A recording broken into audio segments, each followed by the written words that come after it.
Cum să stai în criză? Nu cum să ieși repede din ea, ci cum să stai în ea.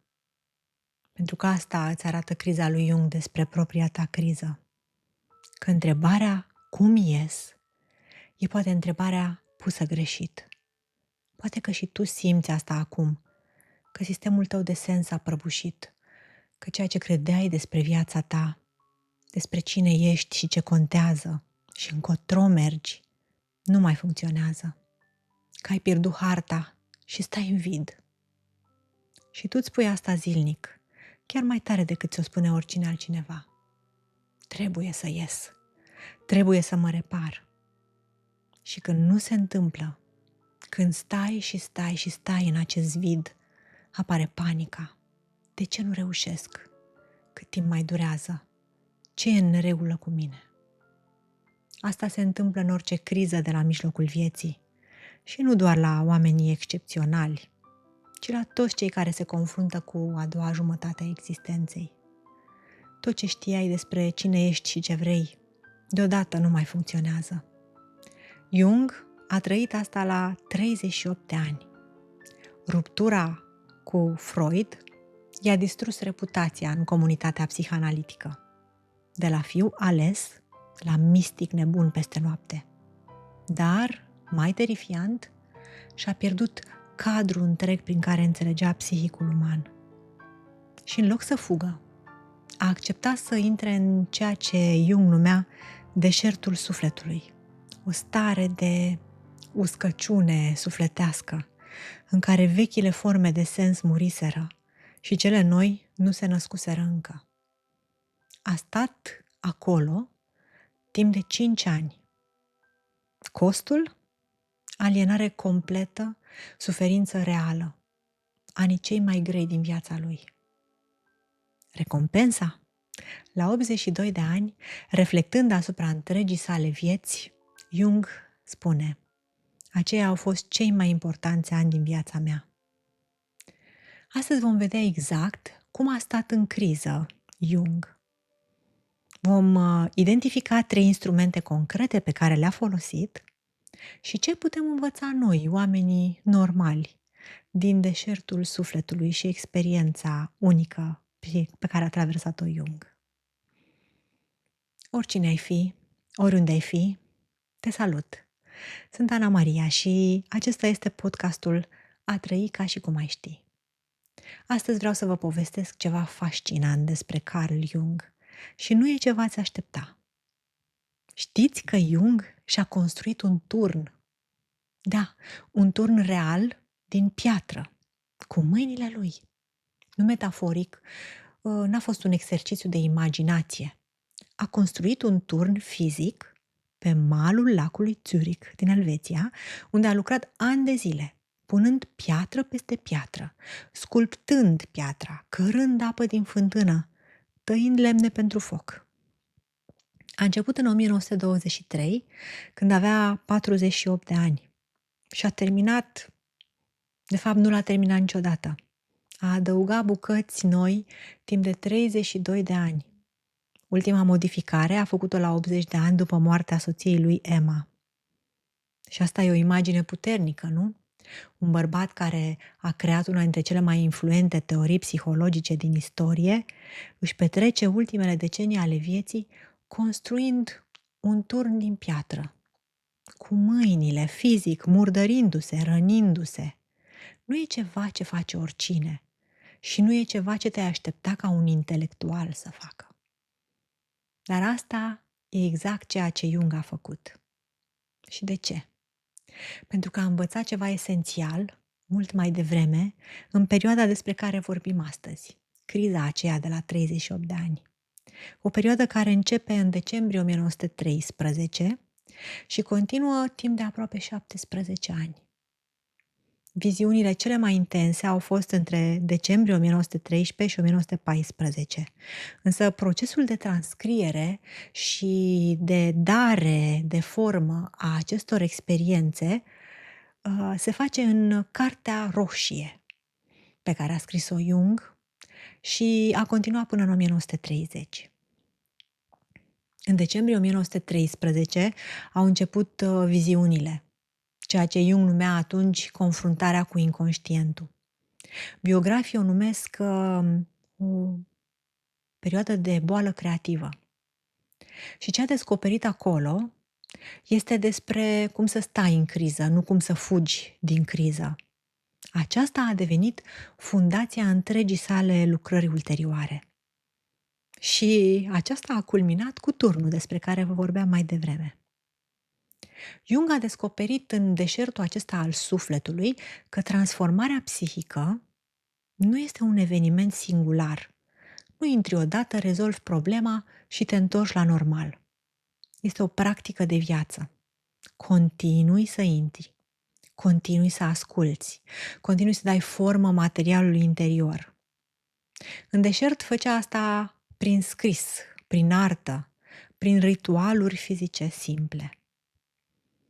Turnul este continuarea acelorași practici, un loc fizic unde poate pătrunde periodic, în tăcere, unde poate continua dialogul cu adâncimile propriului suflet.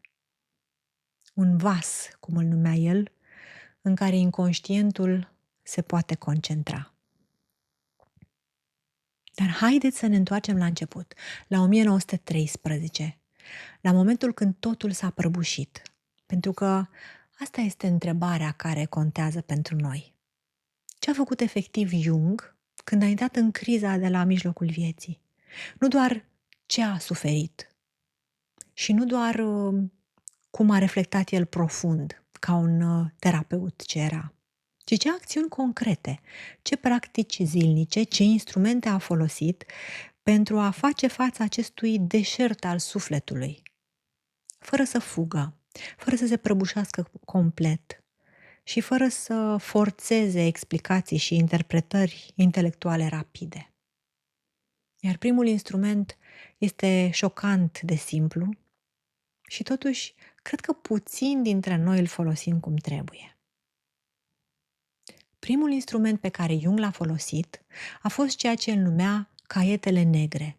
6 caiete mari cu coperte negre, în care scria în fiecare seară despre ce experimentase în sesiunile sale de confruntare cu inconștientul. Acestea nu au reprezentat, desigur, un jurnal obișnuit. Era scris parțial, în greacă veche, în latină și în germană arhaică. Deci folosea niște limbi moarte. De ce? Pentru că, așa cum explică Jung, limbile acestea arhaice îi impuneau o distanță necesară de materialul pe care îl scria. Nu putea doar să verse, să noteze emoții pe hârtie în germana cotidiană. El a găsit de cuvință să traducă experiența aceasta în limbi precum greaca veche, care creează o distanță față de viața de zi cu zi.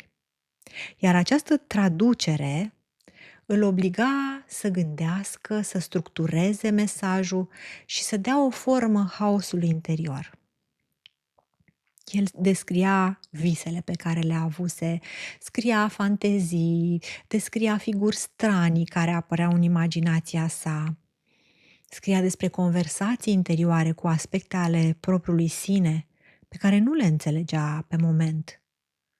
Și prin scrierea aceasta, nu doar prin trăirea lor, dar și prin scrierea lor structurată, distanțată, le dădea o formă pe care o putea observa mai bine.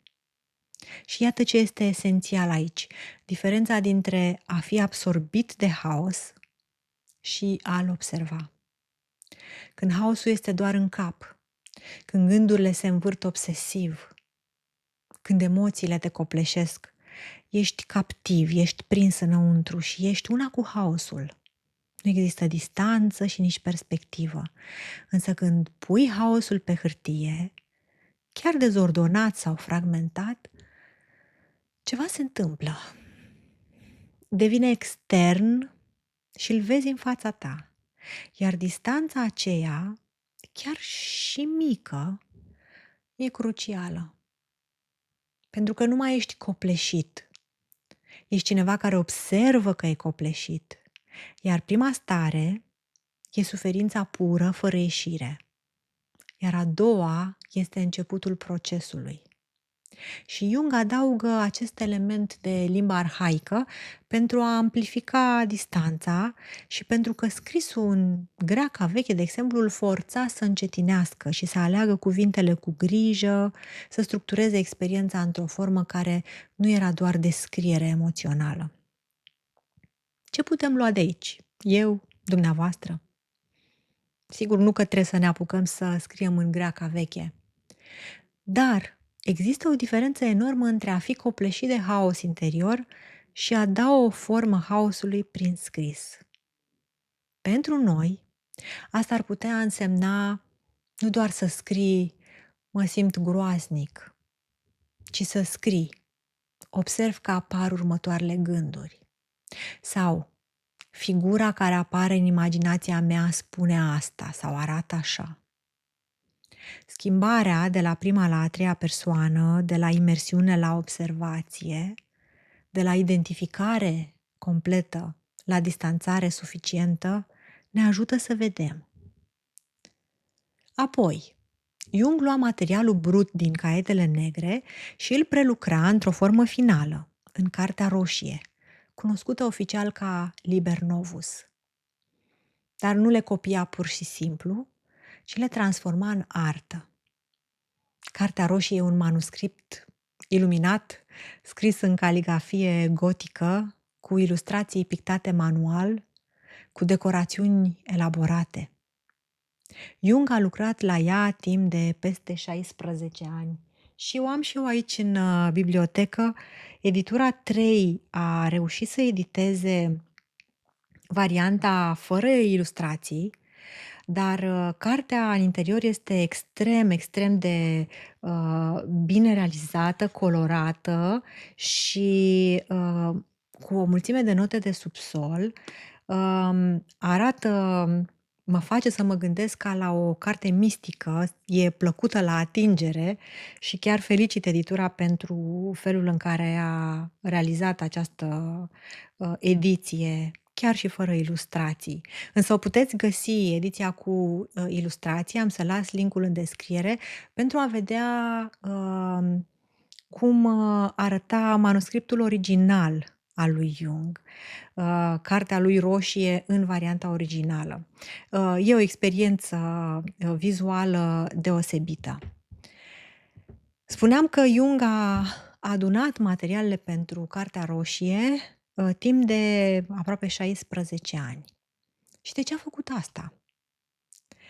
Pentru că acest act de a transforma haosul interior în formă estetică, nu doar în cuvinte, dar și în niște imagini foarte frumoase, în compoziții vizuale elaborate, îi permitea să dea materialului inconștient o înfățișare în lumea conștientă. În ediția cu ilustrații veți vedea mandale pe care le-a realizat Jung, unele foarte complexe, și în această ediție sunt câteva desene alb-negru. Aici este, de exemplu, prezentată o mandală, nu știu cât de bine se vede, dar este extrem de complexă și absolut fascinantă. Dar am să vă las linkul pentru a le vedea mai de aproape pe varianta de pe desktop. Visele pe care le notează în Cartea Roșie Jung erau acum picturi reale și în aceste planșe pe hârtie reală, el folosea de altfel un tip special de hârtie, putea să le privească, să mediteze la ele. De asemenea, conversațiile cu figuri interioare pe care le povestește în Cartea Roșie nu sunt doar experiențe subiective în momentul în care le notează, pentru că ele devin text caligrafiat, iar caligrafia este extraordinară în Cartea Roșie.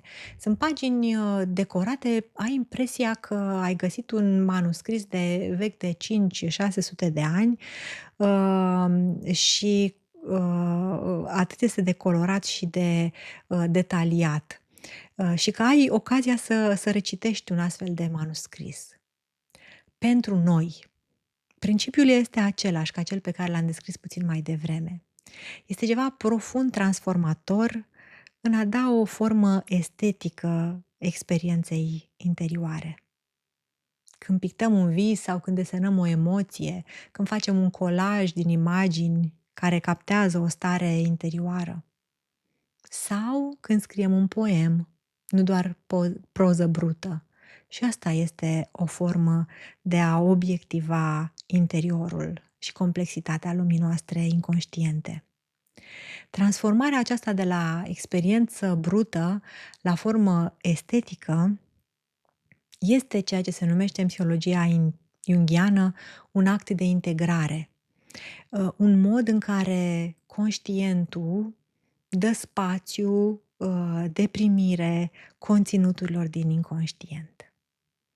Deci, primul instrument, scrisul structurat, distanțat, ca să vezi haosul în loc să fii absorbit de el. Al doilea instrument, mai radical și mai controversat. Și aici găsim foarte mult material în Liber Novus, în Cartea Roșie.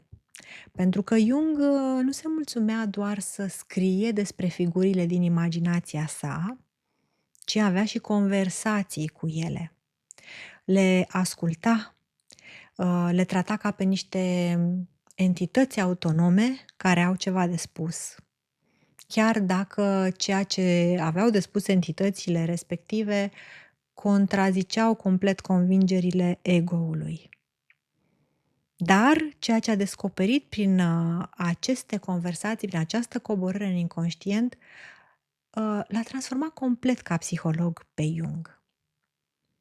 Despre ce vorbesc? Al doilea instrument, cel mai radical, este poate că și cel mai controversat, este ceea ce Jung numește imaginația activă. Imaginația aceasta activă nu este o visare pasivă. Nu contemplăm pe geam, pe geamul trenului și ne gândim la diverse aspecte.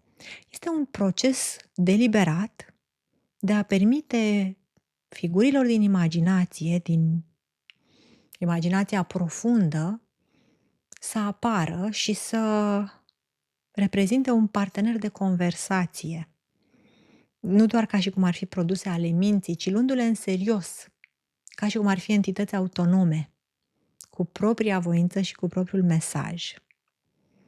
Și Jung are pasaje absolut impresionante în Cartea Roșie, conversații întregi cu figuri precum Salomea, Filemon, diferite figuri înțelepte. De exemplu, Filemon este un înțelept care îi devine ghid lui Jung și este o figură înaripată, un înțelept înaripat și care îl conduce prin adâncurile sufletului său. El îi apare prima oară într-un vis și apoi în aceste sesiuni de imaginație activă, unde îl vede ca pe un bătrân cu coarne de taur, cu aripi și care are o cheie și îl și desenează pe Filemon, bineînțeles. Figura asta devine atât de vie, atât de autonomă în psihicul lui Jung, încât el începe să aibă conversații regulate cu Filemon. Și ceea ce este fascinant este că Jung nu trata aceste figuri ca pe niște simple fantezii, ca pe niște vise. Se angaja foarte serios în conversații, le punea întrebări și primea răspunsuri pe care nu le putea anticipa. Asculta răspunsuri care deseori îl contraziceau, îl surprindeau complet,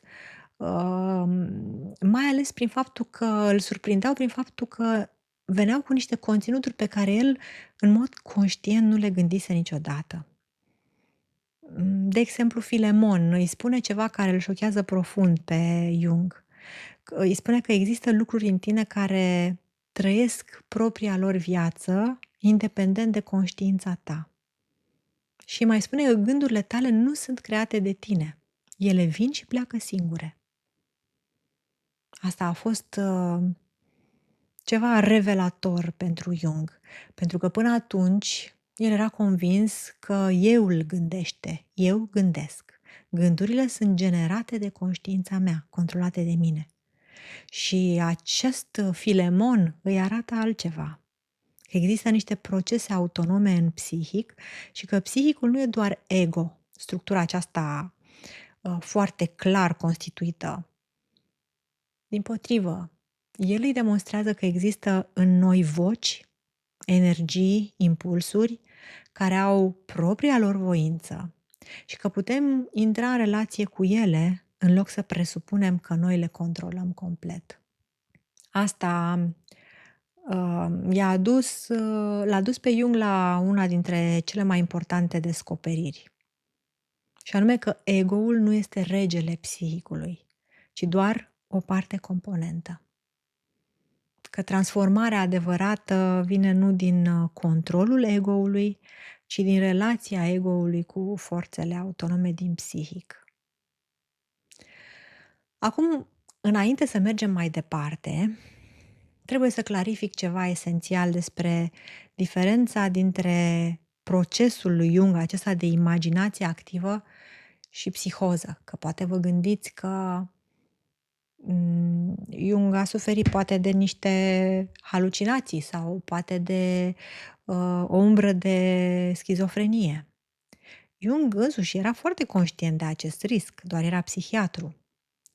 Însă el a spus foarte clar că imaginația activă este un proces care cere un ego suficient de stabil, capabil să suporte aceste experiențe intense, dar fără a se destructura. Și asta este o diferență nemaipomenită, pentru că Jung putea să intre în dialog, de exemplu, cu această entitate, cu Filemon, și apoi putea să iasă din acel dialog. Putea să coboare în imagini și să se întoarcă apoi la viața reală fără să se destructureze, fără să devină disfuncțional. Avea această capacitate de a sta cu experiențele fără să fie tras în jos, absorbit de ele permanent. Și, bineînțeles, Jung era Jung, mai avea ceva cu totul deosebit, știa să pună experiențele într-un context mai larg, simbolic, era dincolo de erudit, știa să găsească sens și să împărtășească, să facă conexiuni între lucruri pe mai multe niveluri deodată. Prin urmare, Jung avea capacitatea de a nu se lăsa copleșit și să nu se mai întoarcă niciodată din aceste sesiuni de imaginație activă. Nu se pierdea în imagini fără să mai poată reveni. Însă, cred că procesul de bază este universal și îl putem face și noi.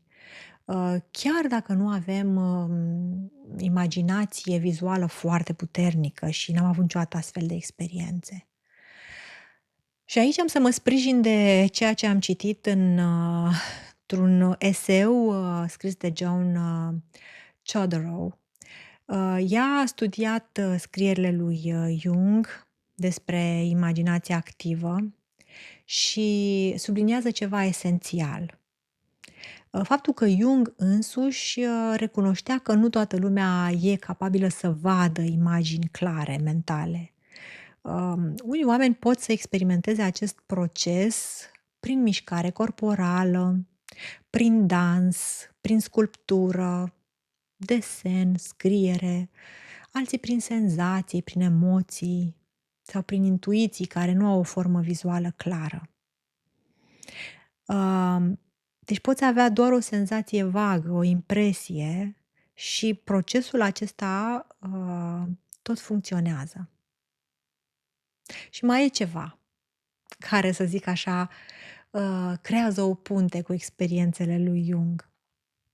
Dialogul cu vocile interioare. Cred că parțial îl facem deja. Hai să ne gândim. Când te cerți singur în mașină cu șeful absent, de fapt intri într-un dialog interior. auzi foarte clar vocea șefului sau vocea părinților criticându-te în minte. De fapt, experimentezi o voce autonomă care vine dintr-un alt nivel al psihicului. Sau când te întrebi ce ar spune prietenul meu sau soțul meu sau partenerul meu în această situație și simți că îți vine un răspuns dintr-o altă perspectivă decât din perspectiva obișnuită, asta este deja o formă mai simplă și la un nivel de conștiință mai aproape de firesc, da, de mundan, o formă mai simplă de dialog interior. Dar am făcut această um, conexiune pentru a demonstra faptul că astfel de lucruri țin de funcționarea psihicului și sunt universale. Diferența este că dacă noi considerăm asta gândire normală, faptul că auzim diferite dialoguri, avem de cele mai multe ori tendința să le controlăm, să le oprim dacă devin incomode și de multe ori ego-ul intervine și le forțăm într-o anumită direcție. Nu le lăsăm să se desfășoare liber. Pe când Jung făcea exact contrariu. Le crea un spațiu deliberat și le lăsa să vorbească fără să le întrerupă. Le asculta ca pe niște perspective autonome care au ceva de spus, chiar dacă ceea ce spun este incomod, contradictoriu sau contra convingerilor funcționale ale ego-ului. Am să-ți mai dau niște exemple concrete despre cum ar arăta astea în viața normală. Un exemplu. Când apare o voce critică în minte, în loc să încerci instantaneu să o oprești sau să o combați cu gândire pozitivă, ai putea să-i dai un nume. De exemplu, să-i spui că este criticul interior. Jung și-a numit înțeleptul Filemon, dar putea să-i dea orice alt nume. Și să-i pui o întrebare de genul, de ce spui asta? Ce vrei să-mi arăți? Ce încerci să-mi demonstrezi? Și apoi să asculți răspunsul fără să-l judeci instantaneu. Să lași cumva dialogul să se desfășoare câteva minute și să notezi ceea ce apare. Pentru că poate descoperi că vocea aceea critică încearcă să te protejeze de ceva sau să-ți atragă atenția asupra unui adevăr pe care ego-ul tău foarte bine adaptat, social, îl evită. Sau hai să luăm altă situație. Când ai o intuiție puternică despre ceva, poate simți, n-ar trebui să merg la întâlnirea aia, n-ar trebui să fac pasul ăsta, ceva nu e în regulă. Chiar dacă logic totul pare în regulă. Și ego-ul de obicei sare instant cu întrebări, dar de ce? Care e dovada că nu e așa? Trebuie să fim raționali. E stupid să iei decizii pe bază de senzații. Și în astfel de situații, de cele mai multe ori forțezi intuiția să tacă, să se conformeze gândirii logice. Învățând de la Jung, dacă ai încerca ca în loc de acest automatism de a opri procesul, să dai spațiu intuiției. Să pui întrebări de genul, ce încerci să-mi spui? Ce vezi tu aici și eu nu văd încă cu logica mea? Și poate că descoperi că intuiția aceasta este o formă de cunoaștere care vine dintr-un alt nivel al psihicului, unul care procesează informații pe care conștiința nu le-a articulat încă logic, care observă niște structuri pe care ego-ul pur și simplu nu le-a văzut încă. Ceea ce Jung descoperă prin aceste dialoguri cu Filemon este ceva fundamental despre natura transformării psihice. Că atunci când ești în criză, instinctul e să încerci să te repari prin voința ego-ului, să-ți pui ordine în cap, să gândești pozitiv, să-ți faci un plan de ieșire. Însă asta îl pune pe ego în control. Asta înseamnă că tu știi ce trebuie făcut Doar trebuie să te mobilizezi mai bine și problemele se vor rezolva. Iar Filemon, dacă citiți cu atenție aceste dialoguri din Liber Novus, din Cartea Roșie, îi arată lui Jung că asta este o iluzie. În primul rând, prin simpla lui existență. Pentru că Jung nu l-a chemat pe Filemon. Nu a decis, acum am să-mi imaginez un bătrân înțelept și a apărut Filemon. Dimpotrivă, din adâncurile psihicului, fără permisiunea ego-ului, dar prin acest proces de imaginație activă, Jung ia contact cu această dimensiune. În dialoguri se vede că de multe ori el încearcă să direcționeze conversația într-un sens care să-i dea puțin control intelectual și confort, să-i confirme ceea ce credea și Filemon îl trage în alte direcții. Îi spune lucruri care îl deranjează și care îl contrazic. De exemplu, Jung încerca să explice rațional ce se întâmplă cu el apropo de deșertul sufletului, să-și creeze o explicație teoretică foarte controlabilă. Și Filemon îi arată limitele acestea și îi spune că trebuie doar să trăiască procesul. Trebuie să îl trăiască, nu doar să îl analizeze. Uneori, bineînțeles că Filemon îi aduce imagini întunecate, incomode, care îl sperie, care nu permit interpretare pozitivă sau acceptabilă social. Și atunci când Jung încerca să controleze dialogul, observă că dialogul se oprește, că apare iar tăcere și nimic.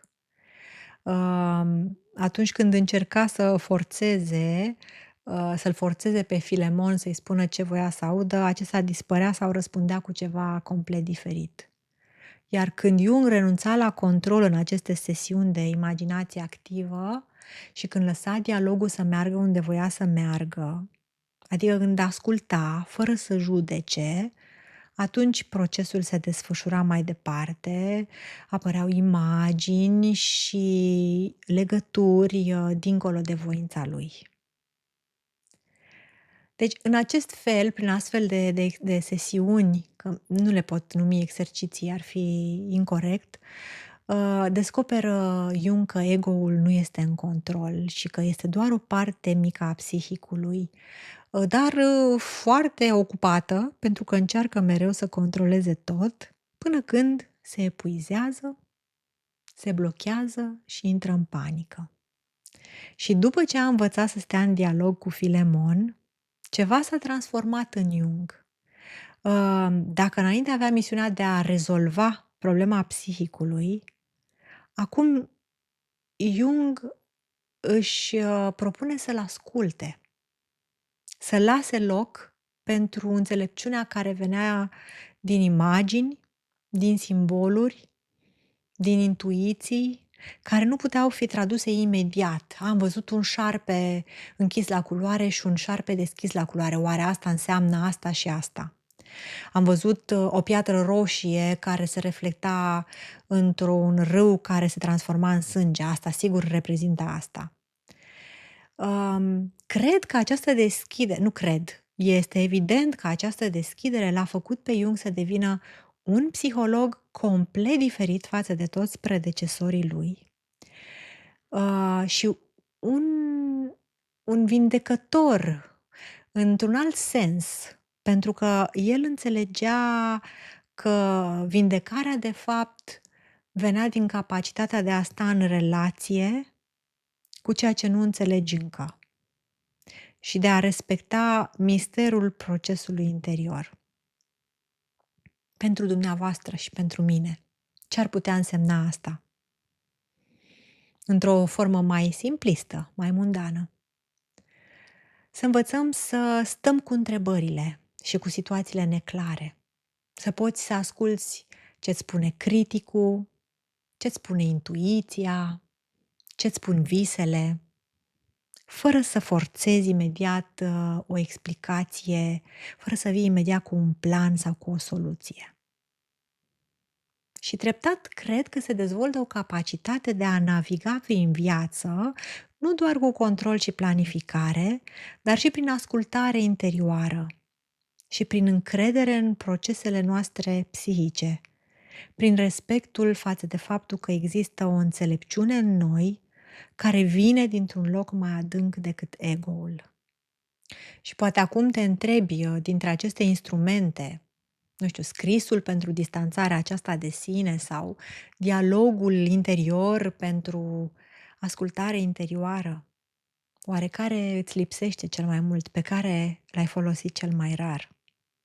Sau poate că îți lipsește complet un al treilea instrument despre care învățăm tot din povestea lui Jung și pe care îl vom explora imediat. Ancorarea în lumea fizică. Când psihicul devine prea volatil, avem acest instrument. Am creat și eu un instrument simplu care te ajută să vezi asta clar și se numește Auditul de la mijlocul vieții. Îl las în linkul din descriere pentru că te va ajuta să identifici cam unde te afli în propria criză, dacă te afli într-o criză de la mijlocul vieții. Mă întorc la dialogurile cu Filemon, care l-au învățat pe Jung faptul că psihicul are propria sa viață. Și până acum este clar, avem două instrumente. Primul este jurnalul în limbi moarte, care permite distanțare de sine prin limbaj și capacitatea de a observa experiența fără a fi absorbit de ea. Iar al doilea sunt dialogurile cu Filemon, ascultarea adâncurilor psihicului, renunțarea la controlul ego-ului, acceptarea că există înțelepciune în tine care vine dintr-un alt nivel decât rațiunea obișnuită. Dar mai era ceva. Un al treilea instrument. Unul care poate părea și mai ciudat pentru un intelectual. Pentru că Jung descoperă că după sesiunile acestea intense de imaginație activă, după orele petrecute în dialoguri cu figuri interioare, după coborâri în viziuni care îl lăsau tremurând, avea nevoie de ceva complet diferit. Avea nevoie să iasă din cap, să iasă din abstract și să intre în fizic, în tangibil, în materie. Și pentru asta Jung face ceva care îi amintește de un ritual secret din copilărie. La 11 ani, Jung sculpta o figurină mică pe care o ascundea împreună cu o piatră pe care pictase și pe care o hrănea, să zicem așa, cu bucăți de hârtie pe care scria niște cuvinte secrete. Era ritualul lui de ancorare când lumea adulților îl copleșea. Când ajunge la 38 de ani, în mijlocul deșertului sufletului, redescoperă nevoia aceea de a lucra cu materialul. Piatra îl atrage iar. Și acum se angrenează într-un proiect la o scară foarte serioasă, nu de copil, de adult. Iată ce descoperise Jung. După sesiunile intense cu imaginația activă, când mintea lui era copleșită de imagini, de simboluri, de emoții intense care îi veneau din inconștient, psihicul era prea activ, prea desprins de real. Și era un risc să se piardă în acel spațiu interior și să nu mai poată reveni complet la viața exterioară, la responsabilitățile concrete, la relațiile cu oamenii reali. Chiar Jung scrie despre asta și spune că după aceste sesiuni simțea nevoia să se rematerializeze, adică să-și reamintească că are un corp, că există în lume, că piatra e piatră, că apa e apă, că pământul este solid sub picioare. Și a descoperit că cel mai eficient mod de a face asta nu era prin gândire, prin a spune trebuie să mă calmez, trebuie să revin la normal, ci prin acțiune fizică repetitivă, simplă, care îi angajau mâinile, ochii, corpul, care îl făceau să transpire, să-i bată inima. Ce începe să facă? Începe să sculpteze în piatră. Nu neapărat pentru a crea artă, nu pentru a fi, uite, marele Jung era și un extraordinar artist, ci pentru că procesul în sine, lovirea daltei cu ciocanul, zgomotul metalului pe piatră, vibrația în mână, mirosul prafului de piatră, toate astea îi cereau multă concentrare, pentru că trebuia să nu lovești prea tare și ca să nu spargi piatra și nici prea ușor ca să nu strici proiectul. Toate astea îl ancorau în fizic. Dacă vreți, putem să spunem că era o formă de meditație activă, cumva reversul procesului de imaginație activă. Pentru că în imaginația activă se cerea ca ego-ul să renunțe la control și să lase inconștientul să vorbească, iar în lucru cu piatra se întâmplă exact invers. Ego-ul preia controlul deliberat asupra unui lucru care îi oferă opoziție, rezistență și ceva concret.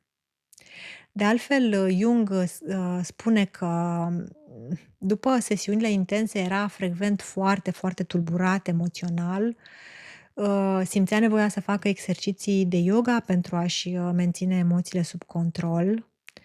Și aceste exerciții, desigur că îl ajutau, îl calmau suficient pentru a nu fi copleșit complet, dar lucrul fizic, cu piatra, cu dalta, cu ciocanul, venea ca pasul absolut necesar următor, pentru că îi permitea, cum spunea el, să se rematerializeze. Piatra are propria logică, propria rezistență și însemna o luptă și un lucru cu ea, nu împotriva ei, pentru că altfel toată sculptura se distrugea. Da? Cum spun artiștii, da, trebuie să simți unde vrea piatra să se spargă și ce formă vrea să ia, unde e fragilă. E vorba și de un dialog cu materia. Astfel revenea Jung în lumea reală după incursiunile lui în adâncul psihicului.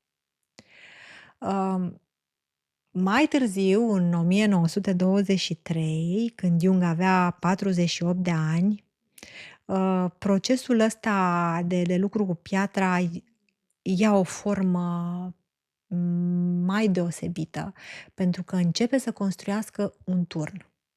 Și am vorbit despre asta la începutul podcastului.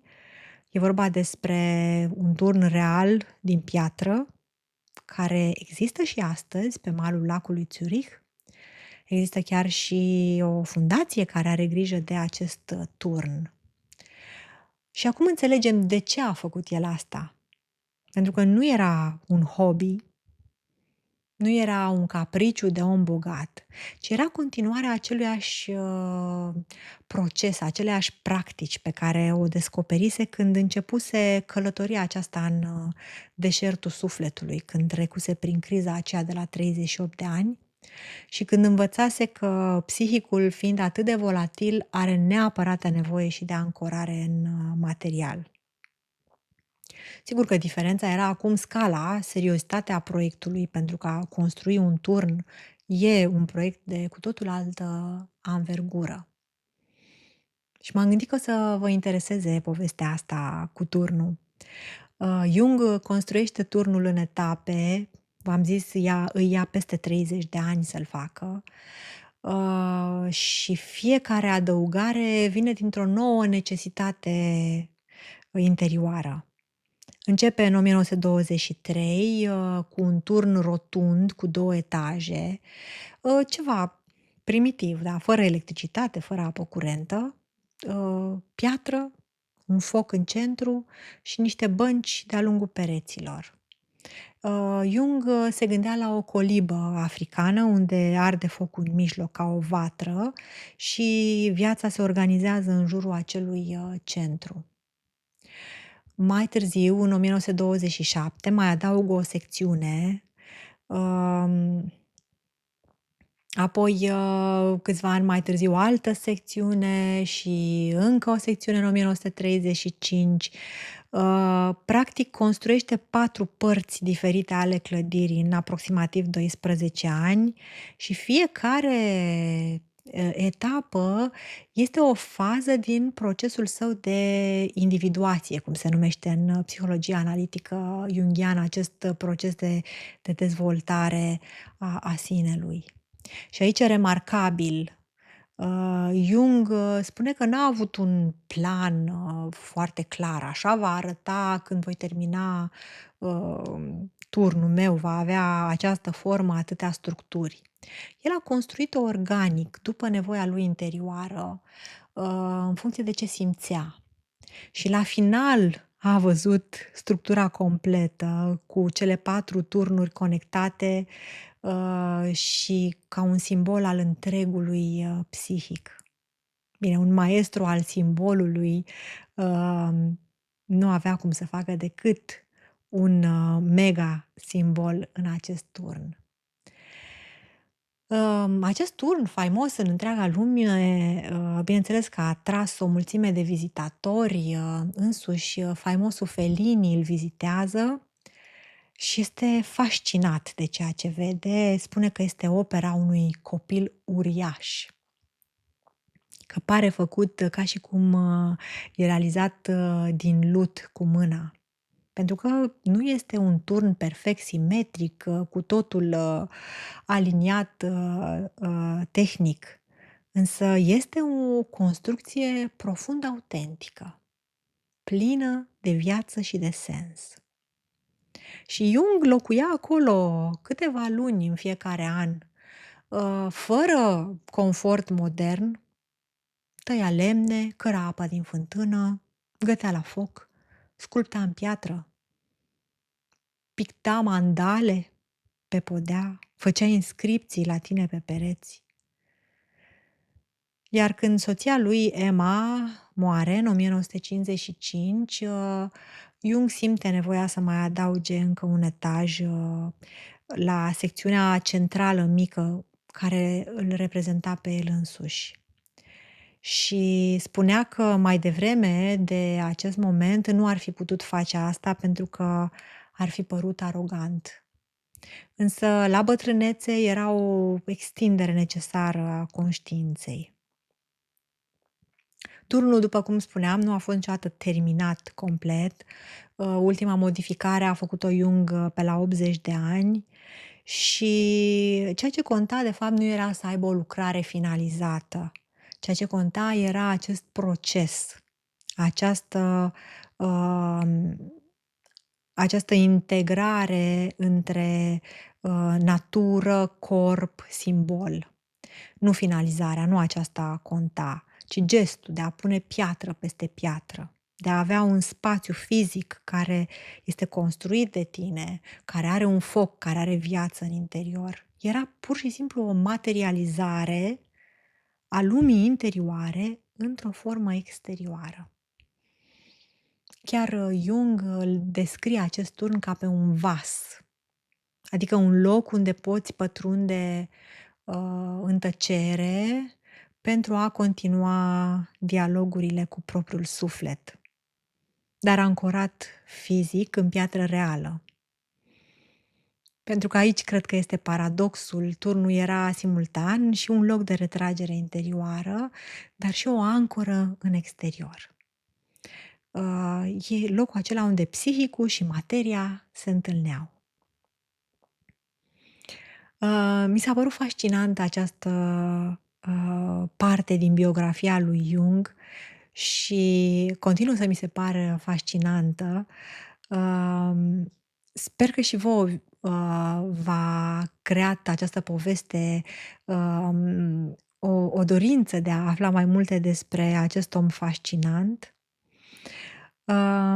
Și acum dacă ne întoarcem la noi înșine, pentru că asta încerc să fac, să vă spun câte ceva din povestea lui Jung și apoi să creăm o punte cu ce putem face noi cu viețile noastre de oameni obișnuiți, da? Nu de genii care, și de oameni de intelectuali erudiți. Poate că acum te gândești, bine, dar eu nu am unde să-mi construiesc un turn, da? N-am teren lângă un lac elvețian, nu mă pricep să sculptez în piatră. și nu prea am nici timp, nici resurse. Pentru că asta este evident, că Jung avea niște resurse și niște circumstanțe care i-au permis acest tip de autoinvestigare și autoexplorare. Dar vreau să recunoaștem mecanismul. Că atunci când trecem printr-o perioadă de intensitate psihică mare, când avem gânduri care ni se învârt în minte obsesiv, când emoțiile sunt copleșitoare, când poate uneori chiar ne simțim desprinși de real, da? Suntem într-un spațiu mental abstract care ne epuizează. Jung cred că ne arată că avem nevoie de ceva fizic care să ne ancoreze înapoi. Și cred că asta se întâmplă în fiecare criză existențială și nu doar la Jung. E necesar pentru noi toți cei care stăm prea mult în cap. Da? În cap în sensul de în interior.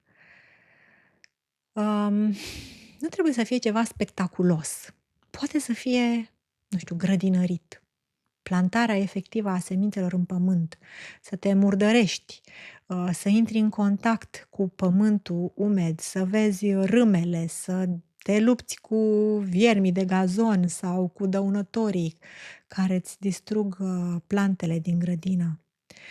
Udarea zilnică, observarea creșterii lente a plantelor este o revenire în contact cu realitatea.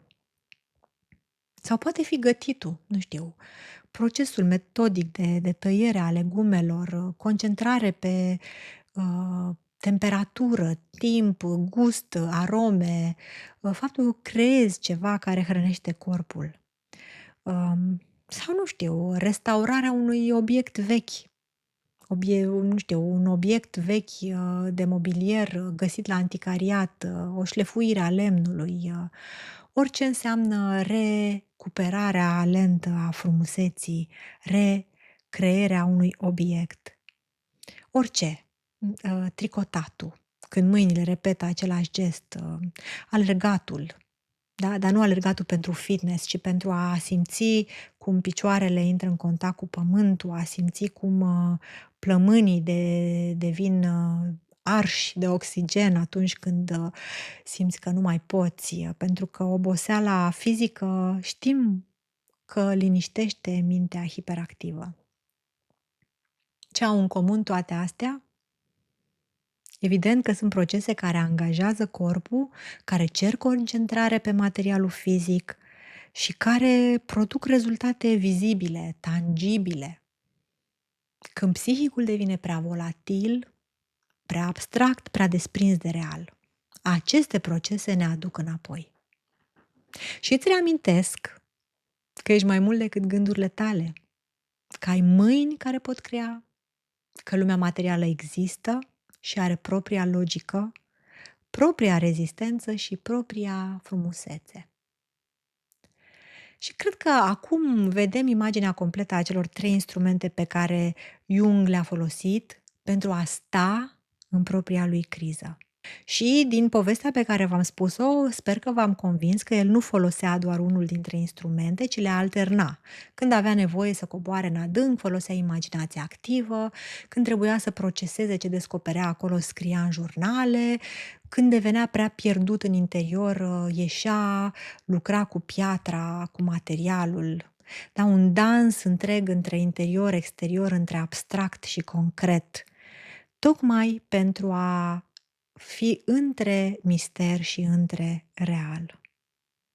Și poate ți-aduce aminte, am vorbit despre asta și în episodul despre doliu al podcastului meu, despre de ce mersul pe jos funcționează atât de bine atunci când treci prin pierdere. Tot în aceeași idee că nu ai nevoie neapărat de a fi distras sau de a te relaxa, ci pentru că avem nevoie să ieșim din cap, din minte și să punem corpul la treabă. Da? Picioarele pe pământ, respirația, mișcarea repetitivă, exact același mecanism pe care Jung l-a descoperit cu piatra. Ieșirea din abstract și revenirea în fizic. Și dacă ai experimentat vreodată și tu evenimente precum mersul pe jos, grădinăritul, nu știu, restaurarea de obiecte de artă, orice activitate care îți angajează corpul, dar care te-au ajutat să te întorci la tine când mintea era prea agitată, te rog să-mi scrii în comentarii ce ai folosit. Sunt foarte curioasă să aud ce forme ale acestui instrument ați aplicat în viața voastră. Deci am parcurs cele 3 instrumente concrete pe care Jung le-a folosit pentru a sta în criză.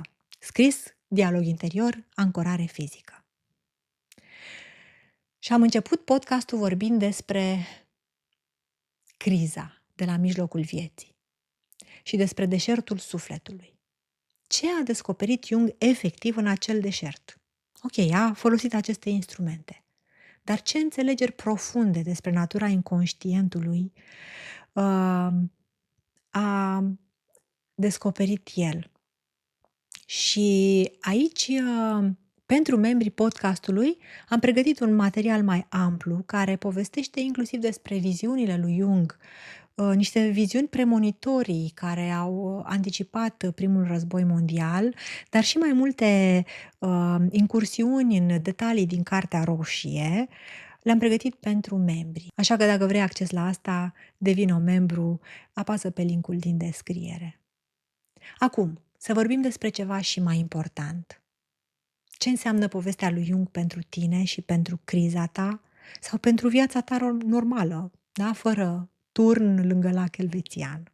Să ne întoarcem la întrebarea de la început. Ce îți arată criza lui Jung despre criza ta? Și de ce ieșirea este poate întrebarea greșit formulată?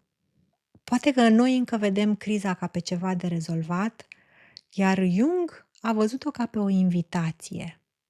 Nu o invitație plăcută, evident, dar o invitație care vine când sistemul vechi de sens nu mai funcționează și este o posibilitate ca ceva nou să se nască. Rezolvarea rapidă ar însemna să revenim la vechiul sistem. Găsesc repede un alt cadru extern în care să mă încadrez și în felul ăsta evit golul, nu ajung în deșertul sufletului. Dar statul în criză, cu instrumentele acestea pe care le-a descoperit el sau cu altele pe care le descoperim noi prin propria căutare, înseamnă că las vechiul sistem să rămână în urmă și stau în gol suficient de mult timp ca să văd ce diferit încearcă să apară din adâncuri. Dau formă haosului prin scris, prin dialog, prin ancorare fizică și nu forțez o soluție prematură. Și cred că asta este cea mai grea întrebare pe care ne-o pune nouă o criză. Vrem să ieșim repede înapoi la mal, înapoi la cine eram? Sau suportăm să stăm puțin în vid ca să vedem cine putem deveni? Pentru că dacă forțăm ieșirea prea repede, înainte ca procesul să fie complet, riscăm să ajungem fix în aceea structură care s-a prăbușit și care se va mai prăbuși odată și peste câțiva ani criza va reveni, poate mai profundă, mai dureroasă, pentru că ceea ce încerca să se nască prima oară nu a reușit să o facă niciodată. Și desigur, lecția nu este aruncă-te în criză, dar cred că este următoarea. Când criza vine, și ea vine pentru toți, nu fugi instant. Stai, ascultă ce încearcă să-ți spună și folosește instrumente simple ca să nu te pierzi complet. Și poate te gândești, da, Jung era un geniu, avea multe resurse, timp, eu am un job, am copii, am facturi de plătit, nu pot să-mi permit să stau 5 ani în deșertul sufletului. Și adevărat, Jung nu e modelul perfect pentru viața obișnuită. El putea să se închidă în cabinetul său, să facă imaginație activă. Putea să locuiască luni întregi la Böllingen, acolo unde și-a construit turnul. După Poate că de-abia ai o oră liberă seara, după ce adorm copiii. Dar principiile din spatele instrumentelor sale, acelea eu cred că funcționează și pentru noi, la scară mai mică, chiar și într-o viață foarte fragmentată și plină de responsabilități. Hai să începem cu primul, scrisul, pentru distanțare de problemă. Dar nu să scrii în franceză, în engleză sau în alte limbi. Dar când emoțiile te copleșesc, când gândurile ți se învârt obsesiv, când ai insomnii la 3 dimineața și nu știi ce ți se întâmplă, când simți că te sufoci sub greutatea a ceea ce trăiești, poți să scrii. Nu pentru a rezolva sau pentru a găsi răspunsuri, pentru a vedea. Pentru că atâta vreme cât haosul este doar în cap, ești absorbit de el. Tu ești haosul. Gândurile se învârt în cerc și aceleași preocupări revin, obsesiv. Nu există distanță, nu există perspectivă. E o presiune care te epuizează și atât. Când pui haosul pe hârtie, chiar și într-un mod mai simplu, chiar și dezordonat, fără să faci desene, fără să folosești culori diferite, fără o structură clară, tot se întâmplă ceva. Devine extern, îl vezi în fața ta. Cuvintele sunt acolo pe pagină, separate de tine. Și distanța asta, chiar și mică și fragilă, e diferența dintre sunt copleșit și observ că sunt copleșit. Prima este suferință pură, fără ieșire. Ești complet starea respectivă cu care te identifici. Nu există tu și suferința, există doar suferința. A doua este începutul procesului, pentru că în momentul în care poți observa, există deja o distanță. Cineva care observă, iar acel care observă nu se identifică complet cu ceea ce este observat. Jung adaugă acel element de limbă străină pentru a amplifica și mai mult distanța. Dar pentru noi putem folosi ceva simplu de genul, în loc să scriu eu sunt, scriem observ că apar următoarele gânduri. Sau în loc să spun mă simt deprimată, spun partea din mine care vorbește ca și cum ar fi depresie. Schimbarea aceasta de la prima la a treia persoană, da? De la imersiune la observație, permite a vedea. Apoi, al doilea instrument este dialogul pentru ascultare interioară. N-ai nevoie neapărat de figuri arhetipale cu aripi și coarne, cu cheie la buzunar. Dar, când apare o voce interioară puternică, nu știu, criticul, intuiția, frica, furia, poți să nu o oprești instant cu gândire pozitivă și cu terapie cognitiv-comportamentală, cu logică rațională. Poți să-i dai un nume, poți să-i pui întrebări, poți să asculți răspunsul fără să-l judeci instant, fără să-l corectezi, fără să te simți penibil. Sunt un bărbat de 48 de ani și stau de vorbă cu cine? Cu furia mea. E penibil. Alternativa este de ce spui asta? Ce vrei să-mi arăți? Ce știi tu și eu nu văd încă? Și uneori vine răspunsul. Răspunsul vine nu logic, nu controlat, dar vine de undeva, spontan. Iar din ceva adânc, care nu este ego-ul. Da? Poate că acel critic interior nu încearcă să te distrugă. Poate că, dimpotrivă, încearcă să te protejeze de ceva pe care ego-ul tău îl ignoră. Ego-ul tău supraadaptat, nu?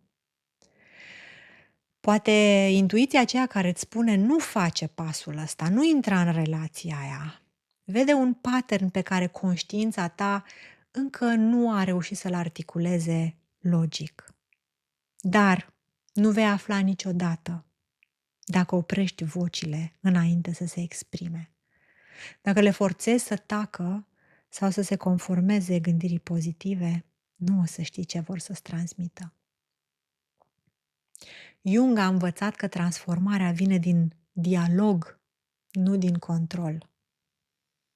Cred că asta este marea lecție din Cartea Roșie. Uh, Capacitatea aceasta de a asculta ce vine din adânc, chiar dacă contrazice convingerile ego-ului. Și cel de-al treilea, care sper să rămână cu tine, fizicul pentru ancorare. Nu trebuie să construiești un turn, dar ai nevoie de ceva fizic. Poate că ai descoperit asta deja fără să-i dai un nume. Și am descoperit la podcastul despre mersul pe jos, mai multe persoane mi-au spus că au descoperit lucrul acesta spontan, că le-a ajutat să se liniștească când nimic altceva nu funcționa, așa cum m-a ajutat și pe mine. Sau, nu știu, poate că să faci pâine de la zero, să faci maiaua, să frămânți aluatul, să simți textura aluatului în mână, mirosul care umple bucătăria. Poate că asta e o formă de a te liniști. Cu toate că poți oricând să-ți cumperi o pâine și asta să fie un gest care ți-a mai puțin de 30 de secunde.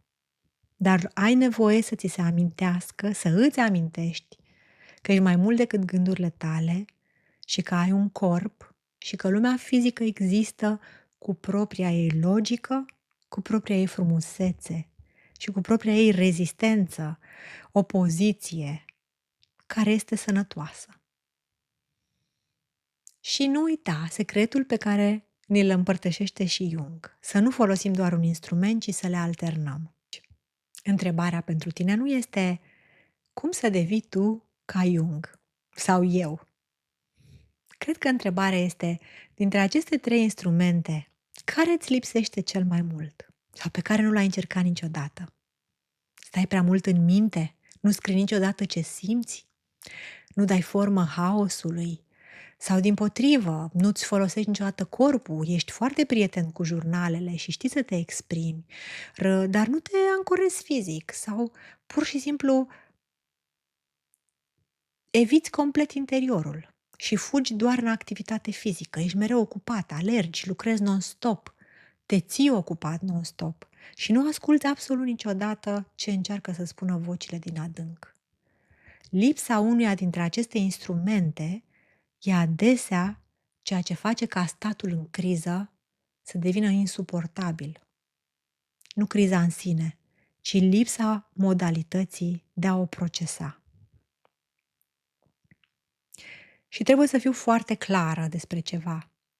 Transformarea, în sens jungian, nu înseamnă revelație instantă.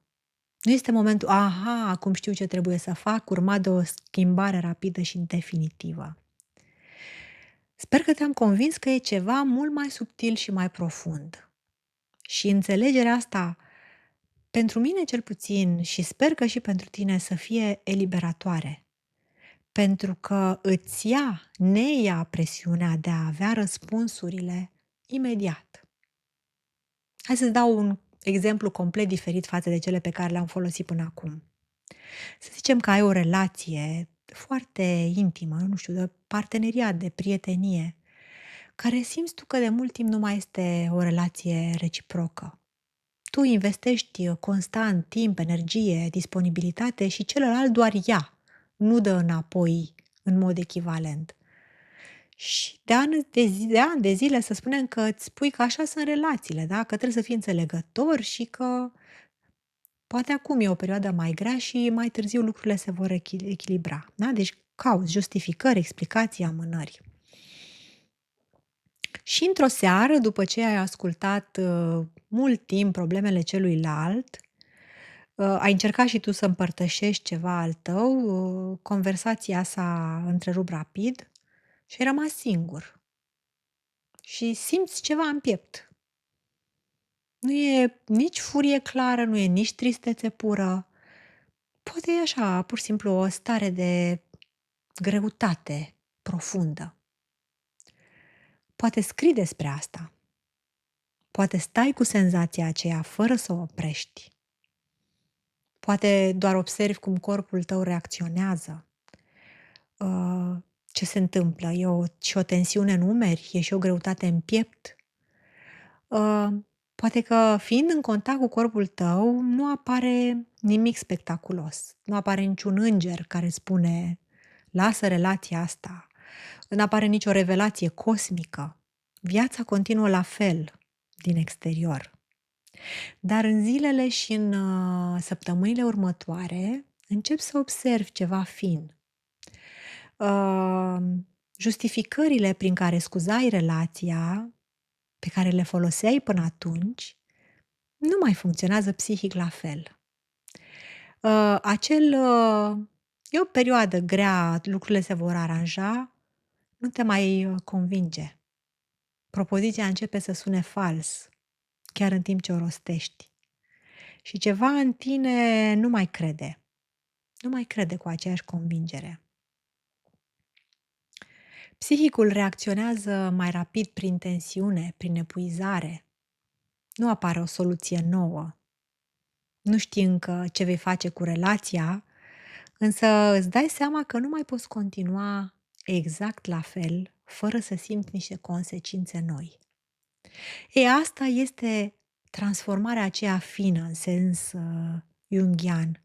Nu neapărat apare ceva mai bun, dar devine imposibil să rămâi în continuare liniștit printr-un proces de autoînșelare.